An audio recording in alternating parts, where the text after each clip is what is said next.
I am here with Otto Neals, painter, sculptor, printmaker, and draftsman.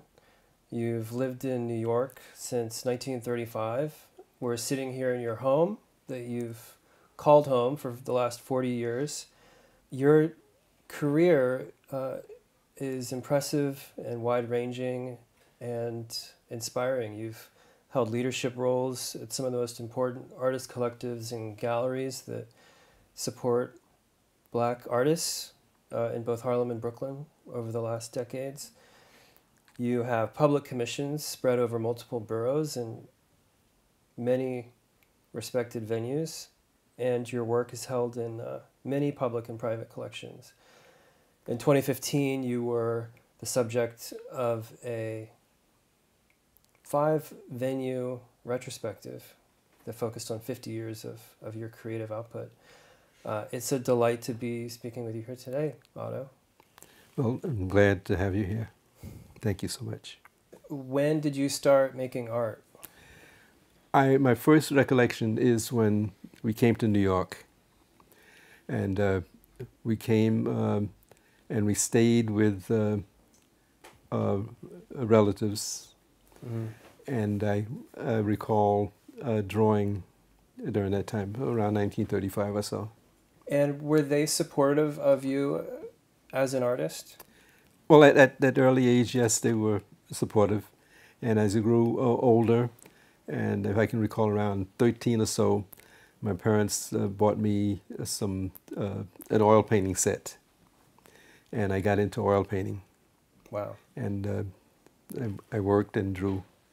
So you studied at George Westinghouse High School? Yes. And what did you study there? Well, at the time, it was called Brooklyn High School for Specialty Trades. When I entered, that George Westinghouse was called. And they had a course, what they call commercial art. But to me, it was more or less a sign painting course, because that was the focus was on sign painting, and there was very little what would be called commercial art. But I'm happy, because learning sign painting helped me later on as I went on in life. And how did it help you? Well, I started working mainly in the post office. I was a clerk, and I found out later on that there was a section where they did art. It was called sign painting and illustrating, and I wound up getting into that section as a result of my sign painting background. So it was perfectly suited, in a way, your background. Oh yeah, it worked out nicely. And then you also, I understand, studied at Brooklyn Museum School of Art?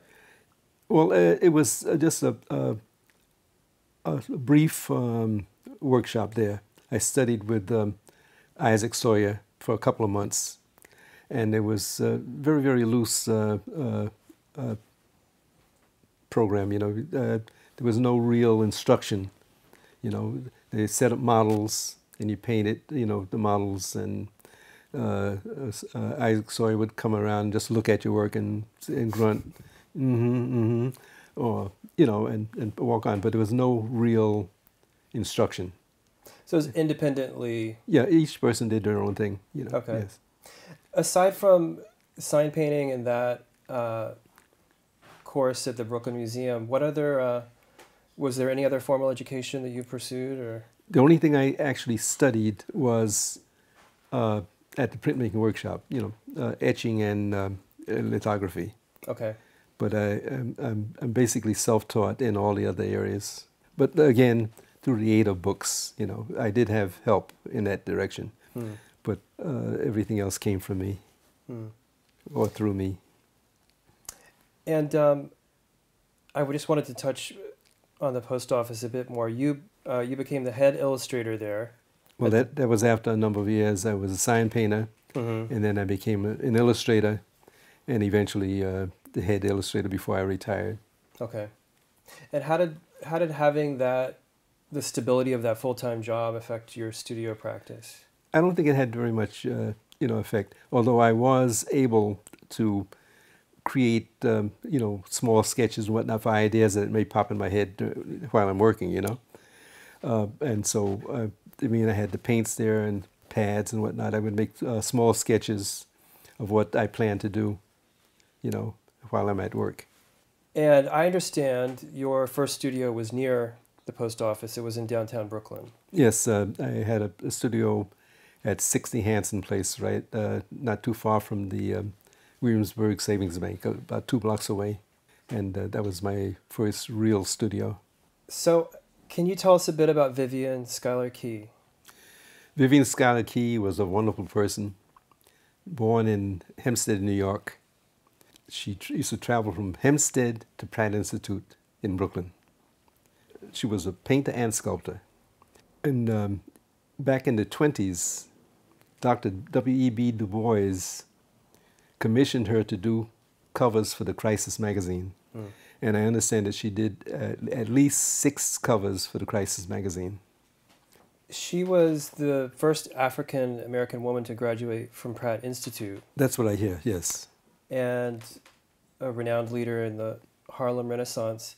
You've characterized her as a mentor. Yes. How did you guys meet? Well, we met back, I think, in 1958, which was the founding date of the Fulton Art Fair. She was a participant, and so was I. And that was when I first met her. And we became, friends, and later on, she's the one that invited me to share this space at 60 Hanson Place. What was downtown Brooklyn like then? It was lively, back then, much more so than it is now. Now it's the structures going up, the tall buildings going up, but there I think it was more people coming together, in terms of sharing ideas, art, and so on. And how did her mentorship and friendship affect your work? Well, I began to pay more attention to my work. And she didn't like abstract work, and she would rail against some of the things, and so I paid more attention to what I was doing before I was just doing it, but with her help I began to look at the pieces I guess with a more critical eye. And why didn't she like abstraction? I have no idea. Maybe the schooling that she got at Pratt during those days. Okay. Yes. And I understand Curiosity was made at that studio on Hanson Place. Yes. Curiosity came about, and I had no idea of ever producing any work in stone, although Mrs. Key and I used to talk about carving in stone, when we would have lunch during our breaks. We would talk about stone carving, and for months, I don't know, maybe years went by, and we would talk about carving in stone. And one day, I walked into my studio and I saw laying on a table a set of carving tools, and I thought Mrs. Key was showing off, that she was going to get into stone carving, And I approached her, and she said, no, those tools are for you. I said, oh. And so they were there for probably a couple of weeks or so, and I began to figure out, what am I going to do now, And I came across a piece of stone up in Harlem, not too far from the gallery that some friends and I ran. And I saw this stone lying on the sidewalk, probably a piece from an abandoned building. And one day I brought a file and I tested it and found that it was beautiful white stone. And when I got transportation, I brought it back to my space and that began to carve. And the idea for Curiosity came about, and I just went into it. And that was your first stone sculpture? Yes. Before then, what were you working in? What materials were you? Well, I would carve in wood, besides the painting in oils. Okay. Watercolor was very foreign to me. I ran away from watercolor because it was very difficult, but it was mainly oil painting and drawing, oil painting, and wood sculpture. How do you source materials, or how do you, um, where do you find the materials you work with? Well, on occasions I buy, some materials, but most of the time I'm on the lookout for abandoned buildings, where they would tear, I would look and see if it's stone that's usable, preferably marble, because marble is a beautiful working tool, a material. And I've acquired quite a bit of stone that way. On a few occasions, I bought stone. In fact, I have in my yard 2 or 3 pieces of stone I bought way back in the 80s, I think, Hmm. even the 70s or 80s. And this sculptor I know, he would travel to Italy and Spain and whatnot, purchasing marble. And I bought a couple of $1,000s worth of marble, 2 pieces sitting in my yard now. Hmm. Uh, but um, but one of the pieces I carved from that is in the collection of the Schaumburg Library, a piece I call Pride. And that was carved from a piece that was probably about 600 pounds. And I had to chip off about 250, 300 pounds. Oh my. I was pleased with the piece, too. That was carved in my backyard.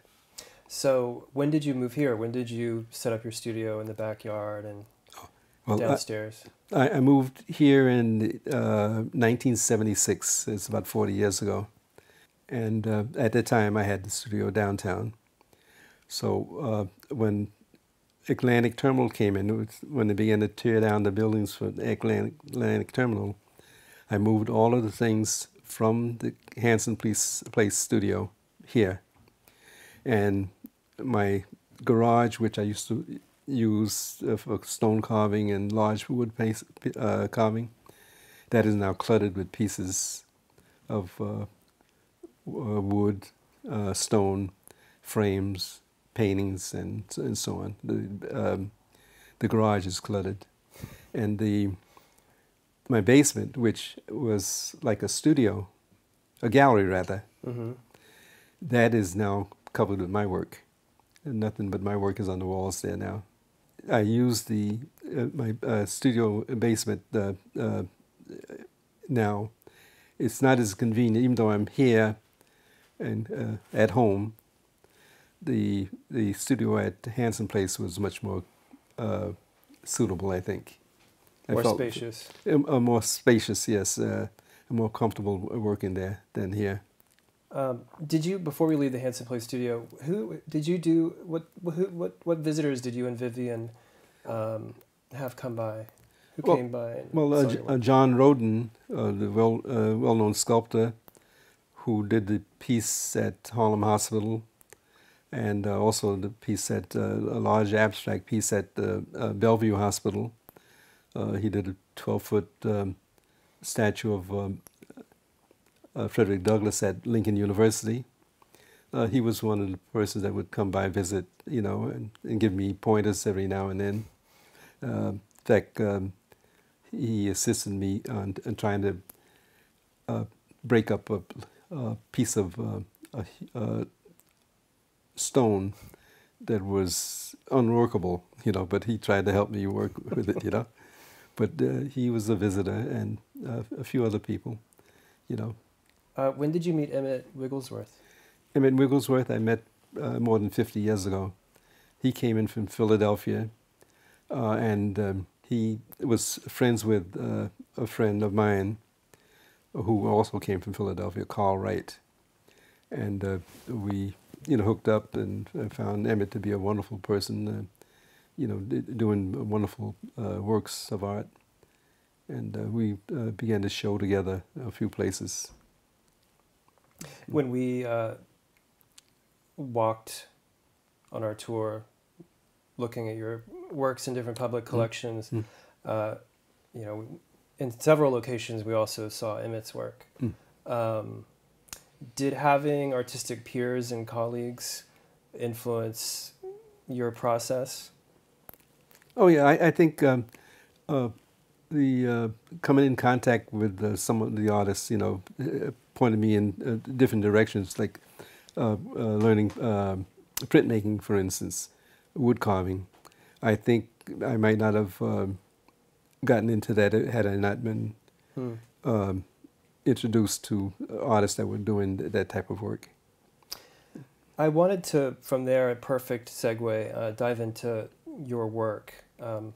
As I mentioned before, you've worked across many media over several decades.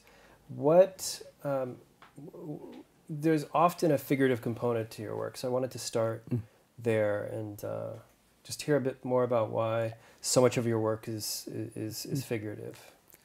Well, I feel more comfortable doing that. In fact, I find working in abstract very, very difficult. I tried a few pieces. In fact, I was invited to take part in an abstract show, which I think it started at the Pratt Institute. I was in a show there, and I showed about half a dozen pieces, abstract work I created. And from that, I had another one-man show at the Brooklyn Gas Company, downtown Flatbush Avenue. I had a one-man show of just abstract works. And I don't consider myself an abstract painter, but I produce these pieces, abstract pieces, which I mentioned I found to be very, very difficult to do. I feel more comfortable doing the figurative works. Well, it's interesting because your figurative works do simplify and abstract certain details and visual information. So it's interesting that you wouldn't be as comfortable like working purely abstractly. Yeah, yeah. Well, sometimes I do, sort of stylized works, where I take the figurative form and accent certain parts, and but I have to. It seems I feel like I said, the sticking with the abstract, the figurative form, suits me better. And how do you think your approach to the figure has shifted? If we looked at an Otto Neals from 1975 and looked at an Otto Neals from 1995, how has it changed for you? Well, I think I did some stylization of some of the works, and some of it I think came about as a result of meeting and seeing some of the works of Jacob Lawrence, because I think I took some of my figurative forms and sort of stylized them as a result of seeing Jake's work. Yeah, so there's a piece I think it was published in Ebony magazine back in 1971. It was a piece I did called A Prophet, and that is a direct result of my contact with Jake Lawrence.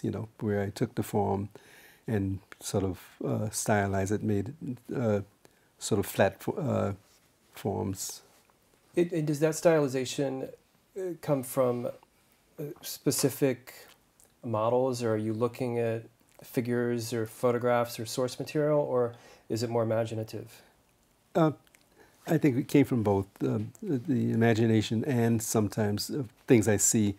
I might see an image of a form of or a person or whatever, and I can visualize it in being sort of stylized or abstracted. And where does printmaking fall for you? Well, printmaking, it took a while before I got into it. It was Kay Brown who introduced me to Bob Blackburn and the printmaking workshop. And there I got into etching. And, I found that, it was a form I liked. But prior to that, I had done some woodcuts. And, that was a form I liked also. But the printmaking workshop introduced me to etching and lithography. I find lithography, it's a bit more challenging, I found some difficulties when I was working it, so I lean more towards the etching. And some other things that came about from the etching, I learned this from Krishna Reddy, a form of printmaking where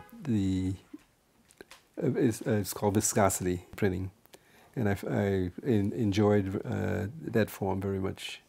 You mentioned painting, that you started oil painting. You received your first oil painting set at a very young age. Hmm. Where does painting exist for you in your creative process? Well, I'm still painting. I'm not using oil as much as I did in the past.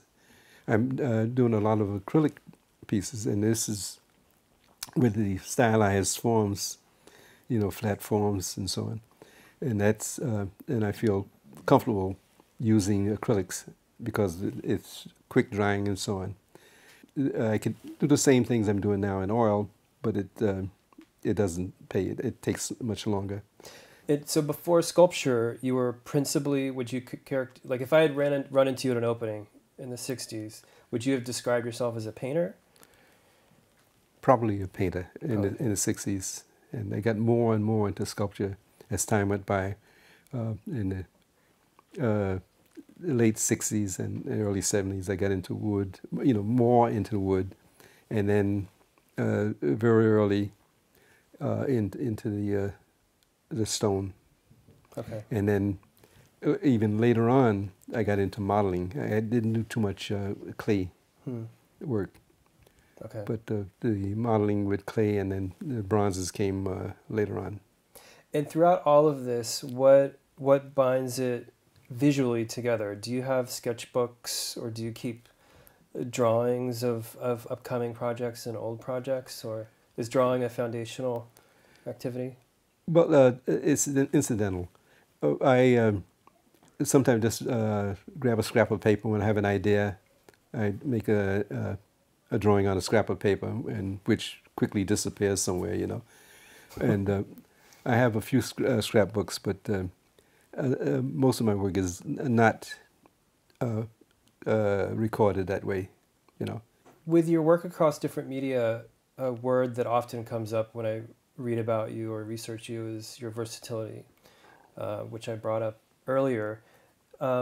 Where do the different media that you work in, where are you in them, or do you feel closer to one, or do you feel that each one is speaking to a different set of questions you have? Well, when I'm asked that question, I always say I feel more comfortable working in whatever I happen to be working in. If it's stone, I'm happy. If it's acrylic, I'm happy. If it's watercolors, I'm happy. Whatever I happen to be, that is what I prefer. Whatever I happen to be working with, that is what I prefer. I don't have a preference. They all appeal to me. Whatever I. And do you feel that they speak to one another within the studio practice? And by that I mean, do you have a sculpture you're working on and you're also working on a series of paintings? So there's a relationship or dialogue that happens between media? I find that I generally hop from one to the other, and that there's generally no connection between the two. I wanted to talk about, we've talked about different media, different traditional approaches to media, sculpture, printmaking, drawing. But when I'm in your studio, I also see drums, I see instruments, the beautiful statuette you designed for the new Federal Theater, walking sticks. There seems to be a real creative inquiry that gets beyond these boundaries of media that many artists work within. Can you speak to that idiosyncrasy, or? I'm not too sure of how these things happen. I may wake up one morning and boom, I see an image and I just get into it. I don't know how these things happen. It comes about. And I don't have a plan. Yeah, It seems that many of these things come from without. yeah. I don't have a hand in its planning. It just happens. I may conceive of something. Like I mentioned that some years ago, I found this limb in the street. And I took it home, put it in my hall, and it stayed there for about maybe a year. And one day I opened up the door, and I saw exactly what it was to become. So that's how things happen. I have no idea of how these things. You know, it seems to be sort of mystical. You know, you know, the ideas just pop up. You know, without me having a hand in its planning. You know, so you know, a lot of work happens that way. There's things happening beyond me. I'm more or less a vehicle. I'm something else is controlling me. You know, I don't feel that I'm really in control. I wanted to read a quote from you and then just Mm. expand on this a little more. My talent as an artist comes directly from my ancestors. I am merely a receiver, an instrument for receiving some of the energies that permeate our entire universe, and I give thanks for having been chosen to absorb those artistic forces. Well, I think that explains it. You know, there's some things like things, these ideas come to me and through me, but I don't have. I don't think I'm very creative. I think I have talent. I think I have talent. I can portray things, Mm. but as far as creating, coming up with ideas, I don't think that happens very much in my in the things that I create. I would Yeah. disagree. You're Yeah. profoundly creative. No. Like I said, I think I have the talent for recreating something that I see. Hmm. You know, but for, as far as the ideas coming through me, I don't think that happens often. Hmm. So I don't think that's being very creative. I think I think I have talent. But you're thinking of it in terms of invention, like inventing forms, Mm. or, Yes, right. but you know, from looking at your catalog and seeing the stylizations and the graphic decisions you're making, I would respectfully say you're very creative and very Well, fluid with your approach to imagery. I think you've answered this, but I'm just going to ask it because I wanted to ask it in a different way. But is the creative process for you about losing control or staying in control? well, for me, I think in my with my situation, I think I lose control uh, because, like I said, I'm not steering the ship. Right. You know, that other force is steering me. Yeah. You know, I'm just helping out. You know, with this other force that is there. You know, driving me. Mm. You know, I'm just an assistant. Sure. But you know, but I'm not the one. You know, that's comes up with the idea and so on. Somebody else did it. You know, but I help out. How does that approach figure into some of your public commissions? As I said, I had the opportunity to see works all over New York, and maybe just to be a little more specific, the Harlem Walk of Fame, for example, on 135th Street, paying homage to famous Harlem residents. Well, there it was. We were commissioned. Gunter P. Fayami and myself. We were commissioned to create images of people that had lived, worked, or had something to do with Harlem, and it was suggested that we work on different persons. You know, so you know I had help there that I knew about Charlie Parker. You know, Charlie Parker, you know, was a fantastic saxophonist. He was known as Bird. So I portrayed the image in the sidewalk as a silhouette of a person blowing a horn with a bird coming out of the barrel of the sax, Mm. you know. And, you know, so Langston Hughes, a fantastic poet and writer, Mm-hmm. you know. I had a book there, you know. So I had to help, you know. It was suggested that these things pop up. We spent some time at Peter and Willie, your commission in Prospect Park, which won a New York City Art Commission Award for excellence in design. Right. Can you talk a bit about that commission, how it came to be, and Right. Well, I got a call, saying that they were going to install they wanted a piece of work celebrating the works of Ezra Jack Keats. Ezra Jack Keats he was an author and illustrator who did these wonderful books on this little black child, Peter. And so there was, I think, if I can recall, they said there was about 80 people that were vying for this commission. And I was one of those that was chosen for the last 5, I think. And I wound up getting the commission.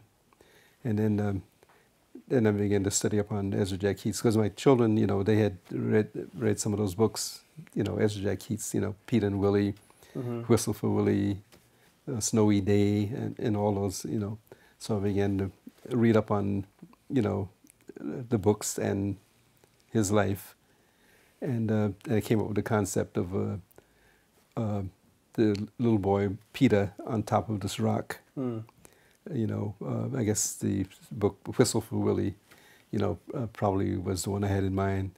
So Peter's sitting on top of this rock, reading this book, and the dog is, trying to reach him, and he's reaching over to pet the dog. And there's a chair in the book also, Peter's chair. There was another one of the books, and that's how that piece came about. And I met with the foundation people, Ezra Jack Keats Foundation people, and I told them what I had in mind. I made a little maquette of the piece with Peter and Willie and the dog in the chair, and they liked the idea, and so I got the commission. And it was originally blue. Yeah, originally it was blue. Yeah, and the blue patina came about as the result of using nitric acid and heat at the foundry. But the reason I chose the blue, and that was my idea, rather than just have a light green or patina or light blue patina or brown or black or whatever, I chose blue because I felt it would be something colorful. And the children would probably respond to that in colors. And then I envisioned some of the color being rubbed off by the children. But I had no idea that all of it would be rubbed off. And so today, that blue Peter and blue Willie is no longer blue. And I understand you gave up a trip to a quarry yes. during the production of this piece. That came about. We were looking for a large boulder on which to place, because that was the concept of having Peter sitting on top of this large rock, with his dog. And so we were considering going out to a quarry in Idaho or one up in Vermont to look for a suitable stone. But during that time, they were working on this area. I think it's called a ravine, and they were digging up, restoring this area. And in Prospect Park. In Prospect Park, yes. And they came across these large boulders, and they called me down to take a look at them, before we went out to, out west or up to Vermont. And when I saw this particular stone, this boulder, I said it was perfect. And but I cheated myself out of a trip. So Otto, you also have public commissions at the Brooklyn Children's Center, Kings County Hospital, and the Downtown Brooklyn Post Office. Can you share a little bit about those? Sure. The piece I have at the post office was created while I was an employee. This was right after they had renovated this section of the post office. And the postmaster called me into his office and said he wanted a mural painted on the wall. And this is probably a wall maybe about 30 feet long by about 10 feet high.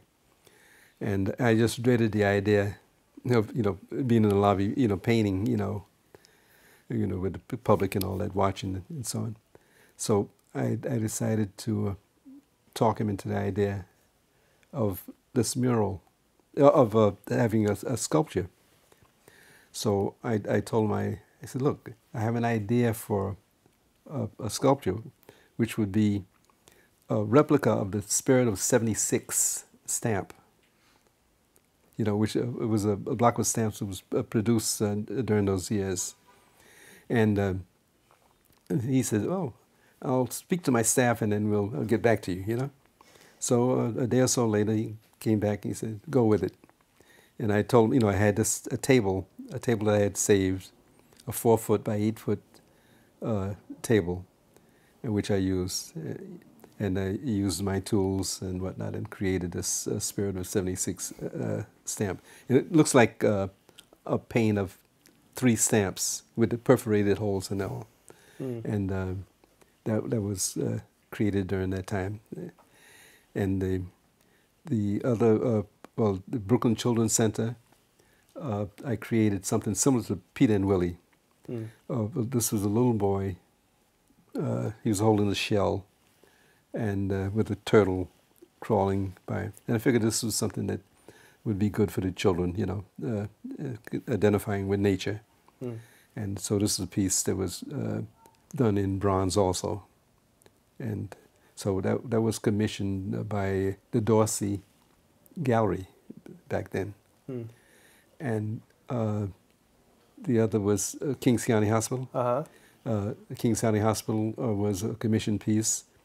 It was Emmett Wigglesworth, myself, and another sculptor, another painter, Dominique Volcy from Haiti.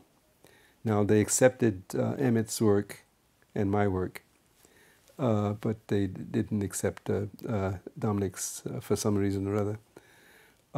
So I created this piece called Helping Hands, and this is 20 feet long by 5 feet, I believe. That was Kings County Hospital. And that's up on the second floor of the newest building. I think it's D building.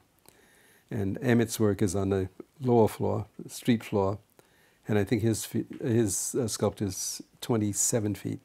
Is Helping Hands, would you characterize it as emblematic of your painting style? The stylized yeah, well, the form? stylized piece, yes, I would think so. Similar to the piece I did, the Prophet and other pieces, very, that derived from my contact with Jake Lawrence. Where did you make a 20-foot painting? In my yard. It was done on canvas, and each day I would roll in acrylic paint, and each day after completion of work, I let it dry and then I roll it back up and then put it in the garage. The next day, roll it out again, stretch it out in the yard, in the driveway, and paint, and that's how the piece was completed. And then we had stretches made, so we had to go and have special stretches made. That was, like I said, mine was 20 or 22 feet long by 5 feet. Emmett's was like 27 feet by 5 feet. And we had stretches made, and we had the stretches delivered to the Crown Heights Youth Collective, which was a few blocks from here. And there we stretched the canvas pieces, and then we hired a flatbed truck to take it over to Kings County Hospital for installation. So you've traveled extensively in the Caribbean and Africa. Yes. And I felt like a good sculpture to talk about some of those travels that I saw in your studio is Lita and the Swan. Could you talk about the conception of that piece and how it related to your travels? Well, my first trip to Africa was to Ghana and Togo. And I stayed in this village in Ghana called Labadi. And one of the people I met found out that I was a sculptor. And he came to me and he says, "I can get you some black wood, ebony." And I said, "Well, this is wonderful." He said, "Well, I don't have it now, but I'll get it to you." So time went by, he came back here, and we communicated over the years. Time went by, and it was 14 years later, 1988. I went to Ghana, and I happened to go by the village, and I saw the guy, and he says, "Look, I have your wood here." And I said, "Well, that's great." I said, "But look, I'm still traveling because I was traveling to some other countries." And I told him I couldn't, carrying 150 pounds of wood with me. So he said, "Well, we'll work out something." Time went by. I came back here, and by the time I'd completely forgotten about the wood. But I'm sitting one day in the gallery that some friends and I operated, called Aka Art Gallery, right on Lincoln Road in Brooklyn here. And I get a telephone call. "This is KLM Cargo. We have a crate here for you." And I'm trying to think, crate? Me, Otto Neals? A crate? I couldn't think of what this is, So anyhow, I went out there, and there's a crate for me. 3 pieces of ebony in this crate. And then the next week, 2 more pieces came. So it was 5 pieces of ebony wood that I had. And out of that, I carved this piece called Leda and the Swan. And I have no, it's based on, it's a Greek tale, Leda and a Swan. And I just call this African Leda and the Swan. And I have the piece portrays a woman kneeling down at an urn, which has a cover, and the cover is, the urn is the swan. The cover comes off, So that was Leda and the Swan, done in ebony. That work draws from mythology. Do you reference mythology a lot, or not too often? But that particular piece just came to me. Yeah. Before you traveled in Africa, you traveled in the Caribbean. What was your initial interest in travel? Well, my wife has a background in the Caribbean, Barbados and Guyana. Her parents were Guyanese, and so we decided to travel there. So we traveled to Barbados, Trinidad, and Guyana, staying mostly in Guyana, which I found to be a fantastically wonderful place. People warm and friendly, and something I hadn't experienced before. And I might mention that the feeling that I got in Guyana was multiplied many times when I got to Ghana. Because in Ghana, the people were extremely warm and friendly. When I stayed with families, people that I didn't even know, and they refused to accept any sort of, anything. Nothing. In fact, they became very angry when I suggested. There's one instance where I offered my hostess an equivalent of $80. A policeman used to make like $11 a month during those days. And I offered my hostess $80. And she said no. And I said, "Please, you've been so good to me. I mean, you wouldn't let me spend anything, and you've been so helpful." And I kept pressing her, to accept this money. And she said, "No, if you don't stop, I'll call my husband." So I didn't want anything like that to happen. So I sent back some gifts to them, But and then I found that to be with my hostess. And when I traveled to the north, I stayed. This young lady used to come and bring me food twice a day. And when I got ready to leave, I gave her was like $10, and she refused. And I said, "Well, look, please. She's a young woman. She's probably in the mid-20s." And I said, "Give this to your children." She said, "No, give it to your children." And I can't. You never see anything like that happening here. Yeah. So those experiences, really moved me. I enjoyed traveling. And did you feel like you were looking for materials? Was there a concrete reason behind the travel, or was it more No, cultural and more taking in the cultural, you know. I people? wasn't looking for any materials, you know, but I was happy. But then too, when I got to in both in Ghana and Guyana, I got materials. Hmm. In Guyana, I got what is called one of the hardest woods in the world, which is green heartwood, which I have right here, the piece I made from the green heartwood, and another wood, which is called purple heartwood. Both beautiful woods to work. Hmm. Um, in fact, I think the boardwalk at Coney Island was made of green heartwood. Hmm. Can you talk about your 2 trips to Egypt and how that influenced your work? Well, I don't know if it influenced my work. I did do a couple of pieces that came about as a result of the trip, but it was again, it was a very moving trip to get there and to go into all of these places, traveling up and down the Nile, into the tombs, King Tut's tomb, the tomb of Ramesses the second, Ramesses temple. In fact, I think what hit me, the Egyptian trip, when I got off the bus, we took the plane down to Abu Simbel, and then from there a bus to the Temple of Ramesses. Hmm. Uh, Getting off the bus and walking, you know, towards the temple, you don't see it immediately, but walking, and then I got into the vicinity of the temple, and then I turned around and saw, and I was just blown away. I mean, it really touched me deeply Hmm. to be in the midst of this great piece of sculpture. In fact, for a minute, I had a feeling that I had a hand Hmm. in the creation of this piece.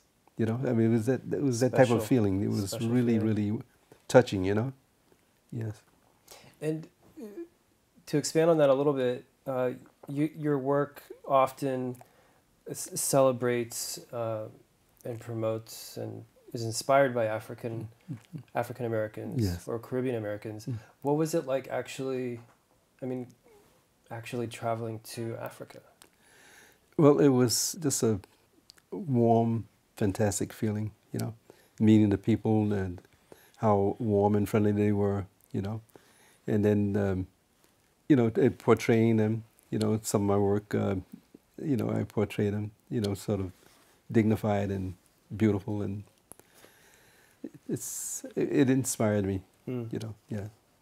That spirit of community is evident in a lot of the work you did in the 60s with the way you see Artist Right. Collective and your work in Harlem. Can you talk about those experiences and what it was like during that time? Yeah. Well, the Wusi derived from a group called the 20th Century Creators. Back in 1958, I had met one of the persons involved.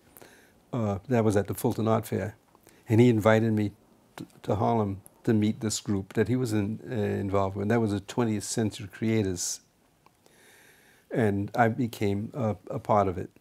And after a while, there was a split. A few members of the 20th Century Creators broke away and formed this other group, which was to be called the Wusi. Mm-hmm. And that's the group that I became part of. And we, after a while, 5 of us from the Wusi formed a gallery called Nyumba ya Sanaa, which is the House of Art in Swahili. And at that time, I was studying Swahili, so I gave the name Weusi, and also the Nyumba ya Sanaa, which is House of Art in Swahili. And 5 of us founded from the Weusi: G. Falcon Biza, Thomas Duval, Rudy Irvin, Abdul Aziz, and myself. We founded the gallery, which we then opened up to the other members of the Wayusi artists. And we were there from the 1966 or so up until the late 70s, I think. I forgot, maybe 78, 79 or so. Hmm. So, and then we had a lot of attention during those days. A lot of people have become prominent in television. They became friends and supporters of the gallery. Like Amiri Baraka, he was one of those. Bob Macbeth of the New Lafayette Theater. Hmm. Whitfield Mayo, who used to play in Sanford and Son, you know, and then the guy that played Rock in the father in this sitcom called Rock, R-O-C. Hmm. In fact, that's Carl Gordon. He was in a number of movies also, but he and I grew up together. But they were supporters. They would come to the gallery, and even when we had problems paying the rent, they would come forward and help us. And what was the main intention of the collective? Well, you know, to promote African art, you know, black art, wherein the artists were not able to show in galleries all over the city, or all over the country, really. Mm-hmm. And so this gallery was formed to promote images of people, black people, and in a positive manner, which they weren't being seen during those days. Mm-hmm. Yes. So that's why Wayusi was formed, and that's why the gallery was formed and to promote the ideas like that. And it was originally located in Harlem. Yes. And what was the community response to that? Well, it was great. Like I said, we always had larger crowds when we had our exhibitions. Mm-hmm. And like I said, the support came from the people from without, you know, in the theater group, theater area and so on. Roscoe Orman is the other person that I was mentioned, played Gordon in Sesame Street. He was one of those that supported us also. But the support was very good. And we stayed there until the late 70s. And because of a freak of nature, you know, we were flooded out in this gallery, even though it was on the second floor. Somehow the rain came in the face of the building and flooded us out. And the landlord wasn't prepared to fix at the time, so we moved out. And we were dormant for about a year or so. And we found space on West 62nd Street, right near Lincoln Center. And it was a fantastic space. We were with the Richard Allen Theater and also the Rod Rogers Dance Company. We had the space there in one of those buildings on 62nd Street. But strangely enough, we didn't get the crowd that we would normally get when we had shows. And so we only stayed there perhaps about 2 years, and then we folded. So we haven't had a space since. Do you think that was because you had left the neighborhood and the community that had been, like, in a direct way supporting you guys? Yes, I would think that the location was probably the reason why we didn't succeed. I mean, it was a fantastic space. Yeah. But the crowd that we used to draw didn't come down to support us as well as, you know, as they used to, you know. Another gallery that you were deeply involved with was the Dorsey Gallery. Yes. And as I understand it, was the only black-owned gallery of its time? Well, it might have been. I'm not too sure. Okay. You know. How did you meet Lawrence Dorsey? Well, it was a friend of mine, a young lady I grew up with in, you know, my neighborhood. She knew Dorsey. I think she used to go to him to have her works framed, because Dorsey was a framer too, and she would go to have her works framed, and Dorsey started putting works of art on his wall, and so one day she introduced me to him. He came out to the Fulton Art Fair, in fact, and he, you know, she introduced me to him at that time, and he asked me to bring my work, and show on his wall. And I said, yeah. And I put him off. And I think it was another year or so before I finally did go and, show my work. And I'm glad I did, because it was through Dorsey that I met so many other people, Elizabeth Catlett, and James Denmark and Joseph Delaney and many, many other artists that started coming to Dorsey and they showed their work at Dorsey's and congregated at Dorsey, because it was a meeting spot for a lot of artists. Yes. You mentioned the Fulton Art Fair. Yes. I understand you're the only artist who's continuously shown at the fair since its inception in 1958. Right.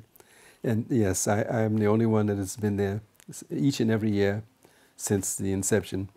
Now, Ernie Critchlow, who was one of the founding members and a co-director with Jacob Lawrence, he had been showing each and every year, and I think he went for about 45 or 48 years or so, until his health became bad, and so he stopped showing. But he had about 48 continuous years there.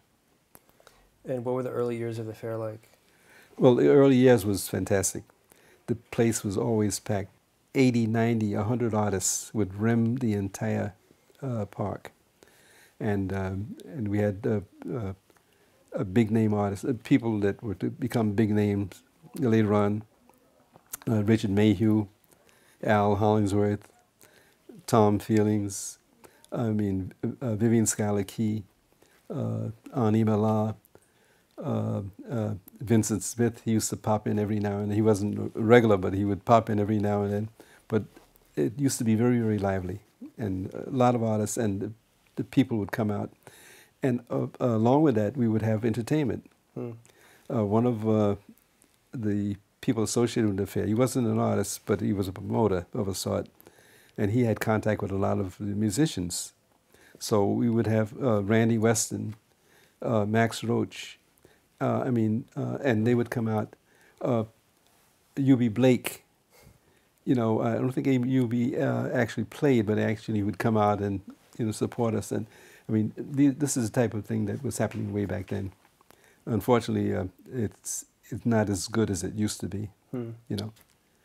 Lena Horne, who used to live in the area, she was one of our supporters too. Really? Lena Horne. And I have some photographs that I took with her. Oh my gosh. Yes. Are they on the wall somewhere? No, I have them downstairs somewhere. Wow. It's so rich, and you've had this, what a tremendous career and community that you've worked with. In terms of your legacy, how did you find working with the Joan Mitchell Foundation in their call program? Well, I found it to be very, very, very helpful. It made me realize that I have a tremendous amount of work to do, to get my work organized, and because I have a lot of work. I have no idea of where it is and so on. Now, but they put me in touch with things that I should be doing, to get my work together. What did your legacy specialist focus on when you were recording, documenting, photographing, giving each piece a number? And I find that a lot of work I create I didn't have titles for. Now I have to pay attention. They told me that they have documented at least 2,500 pieces of work. That includes drawings and so on, and but there's an awful lot left to do, and that's my homework. So I've been doing a little, but not as much as I should be doing, to get it together, because there's an awful lot.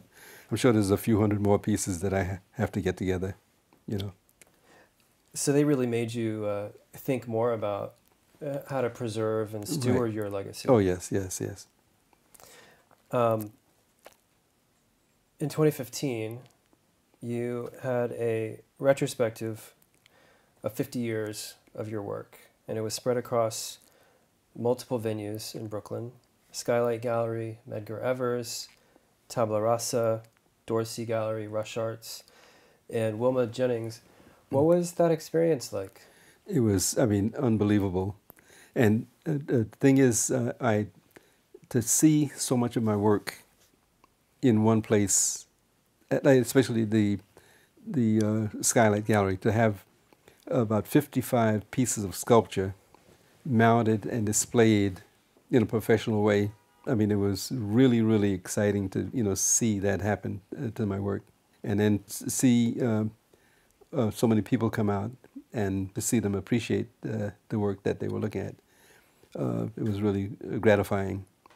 The Wilma Jennings Gallery too, to have all of the various mediums that I work with displayed at the Wilma Jennings. I might mention that each of the galleries showed a different medium. Wilma Jennings showed all, but Tabla Rasa, they showed paintings, watercolors, oils, and acrylics. And Dorsey's had the drawings, pastels, charcoal, graphite. Medgar Evers College had the prints, the etchings and lithographs and woodcuts. And a Skylight was wood, stone, and bronze. And then Rush Arts collages. And to have all of that work, displayed in a professional manner was really, really nice. Was seeing that much work all together, did it reveal something to you about what you've been getting at, or your message, if there's a message, or what?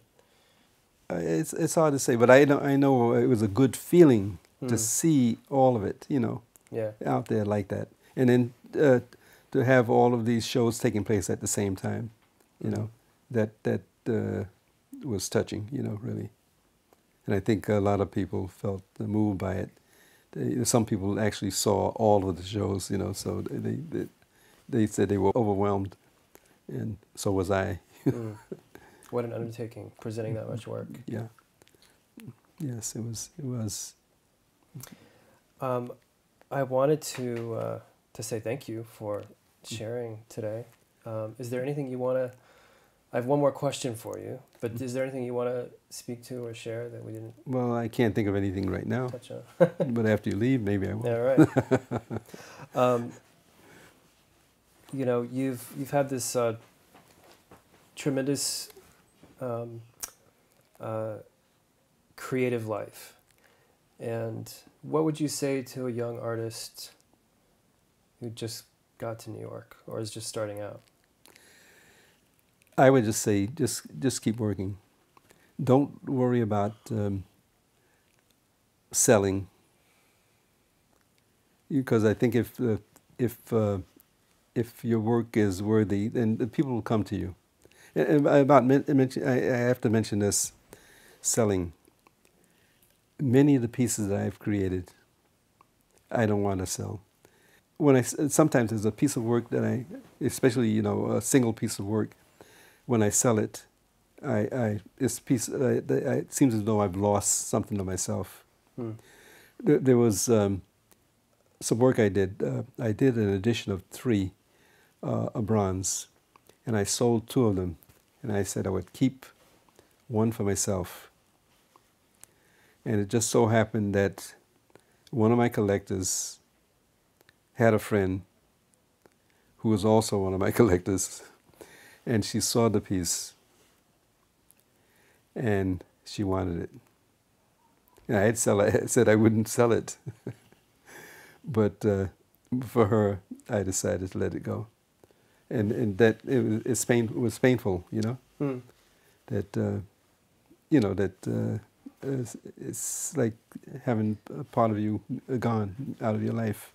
What's your perspective then on the New York art world or art industry? Because there's so much emphasis placed on selling.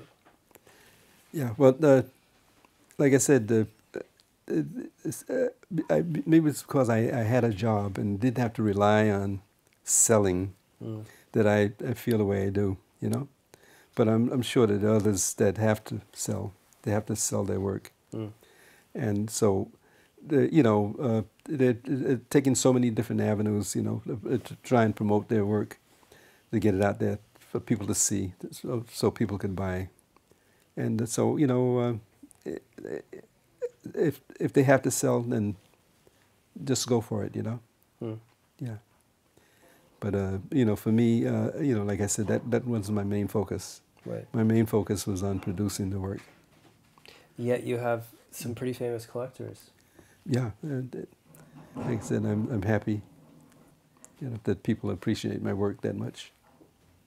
What's the next? What are you working on now? What's the next project? Well, nothing major, just keeping busy. Great. Thank you so much. Well, I thank you.